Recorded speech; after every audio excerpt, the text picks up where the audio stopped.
जय मां अम्बे। ज्योतिष फलादेश में एक बार पुनः आपका स्वागत है और एक नए विषय के साथ मैं हूं त्रिलोकीनाथ मिश्र। अभी नवरात्र का समय चल रहा है और आज के दिन जो मुझे देश के विभिन्न भागों से जो मुझसे प्रश्न पूछा गया है वह प्रश्न था कुमारी पूजन,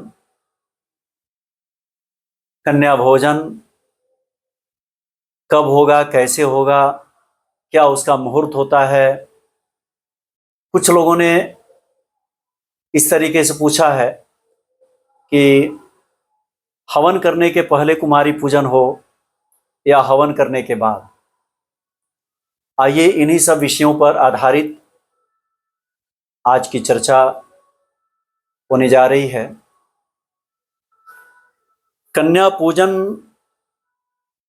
अर्थात देवी का साक्षात स्वरूप। लोग कहते हैं ना, बच्चों में भगवान का वास होता है। तो हमारा सनातन की जो परंपरा है वह इतनी समृद्ध है कि हम नारियों में देवी का स्वरूप मानते हैं।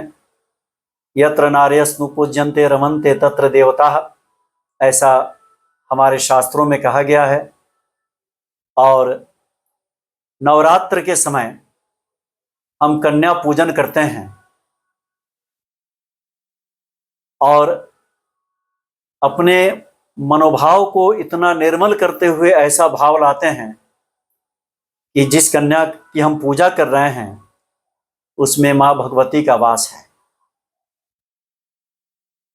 और एक तरह से हम संकल्प लेते हैं कि आजीवन हम मां भगवती का निरूपण करें कन्या में और उसको यथोचित सम्मान प्राप्त करें।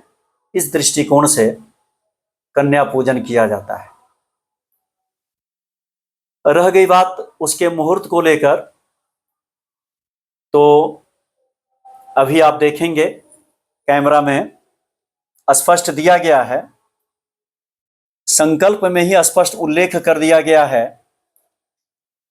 कि महासप्तम्याम, महाअष्टम्याम, महानवम्याम वातिथो। ओम अद्य करके दिया गया है और आगे जो है इसमें लिखा गया है देवी प्रसाद विविध मनोभीष्ट कामना वाप्ति, कि नानाविध प्रकार के मनवांछित फल की प्राप्ति हेतु हम कन्या पूजन करने जा रहे हैं। तो इसमें तीनों तिथियां महत्वपूर्ण हैं। आप चाहें तो सप्तमी तिथि को कन्या पूजन करें, आप चाहें तो अष्टमी को करें और आप चाहें तो नवमी को करें। तीनों ही तिथियां इसमें विहित हैं।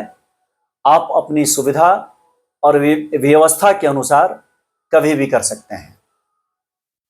अब इसमें बात आती है कि कन्या की अवस्था क्या होनी चाहिए कि हम उन्हें भोजन करा सकें, इस आयु वर्ग की कन्याओं की हम पूजा कर सकें।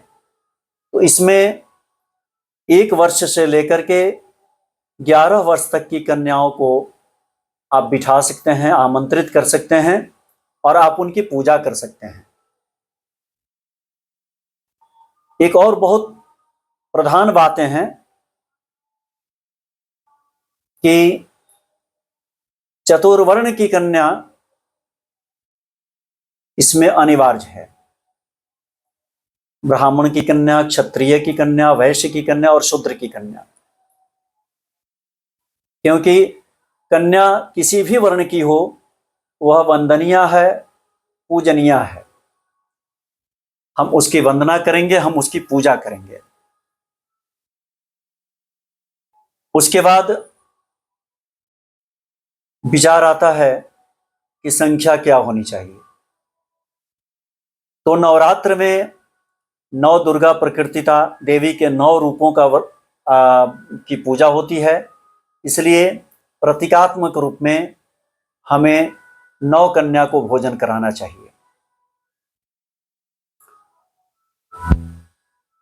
एक अंतिम प्रश्न जो मैंने कहा था उस समय कि आज लगभग देश के विभिन्न भागों से लोगों ने पूछा है कि हवन के बाद या पहले।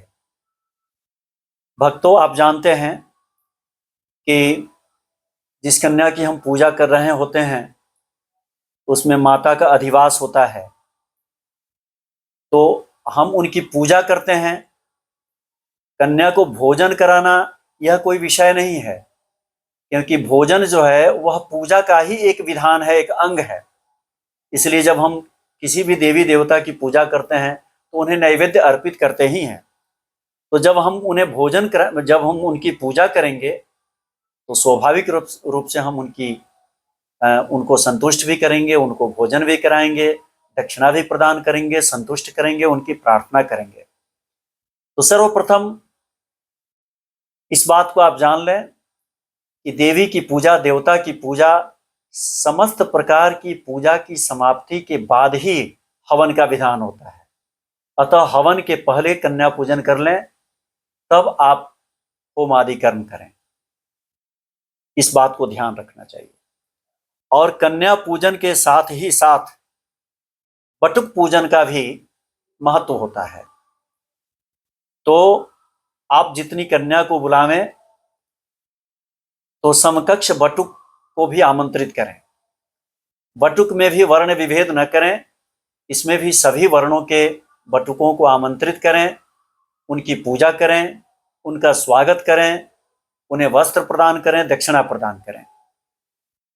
यह ऐसा जो है पूरे देश भर में ऐसा किया जाता है और यही हमारे सनातन की समृद्ध परंपरा है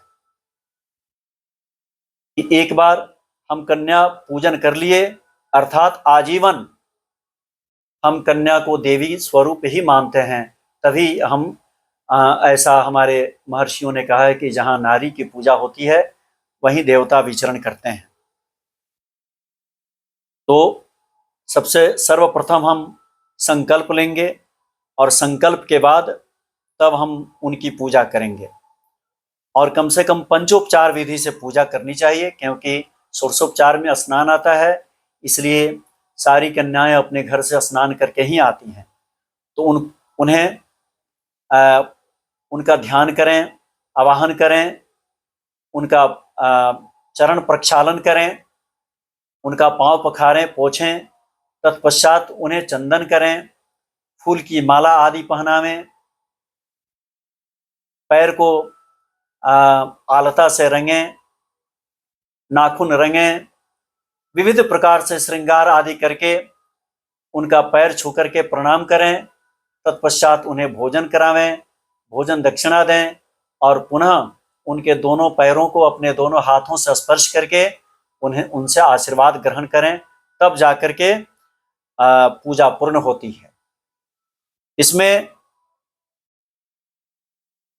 जब हम उनकी पूजा करें तो हाथ में पुष्प आदि लेकर के ओम कर कलित कपालः कुंडली दंड पाणिम अस्मणं तिमिरनील व्याल यज्ञोपवीति क्रतु समय समर्प्याद विघ्न विच्छद हेतुर्जयति बटुकनाथ सिद्धिदा साधकानां मंत्राक्षर मयीं देवीं मातृणाम रूप धारणीं नव दुर्गात्मिकां साक्षात् कन्याम आवाम्यहम्।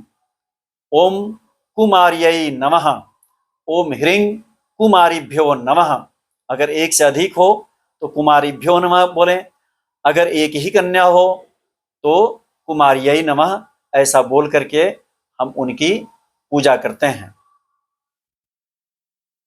तब उनको पूजा करने का मतलब हुआ, पूजा करने के समय स्पष्ट कहा गया है कि मन के किसी भी प्रकार के अवगुण को, दुर्विकार को अपने मन से दूर कर दें और तब कन्या पूजन करें। वसंती सततम देहे कुमार्याम योगिणी गणः स सर्व सिद्धि मापनोति यह कुमार्यम समर्चयेत्। कुमारी पूजनम भगवत्या शरत पूजन कर्मणि बलिहुमादया स्वारस्य कलाम नारहन्ति षोडशीम। और भोजिता चेत कुमारी स्यात् भोजितम भुवन त्रयम नवरात्रे समायाते नौम्यंतम निशातधि। तो आज का विषय यही संपन्न होता है। फिर अगले विषय के साथ दूसरे वीडियो में उपस्थित होंगे। जय माता दी, वंदे मातरम।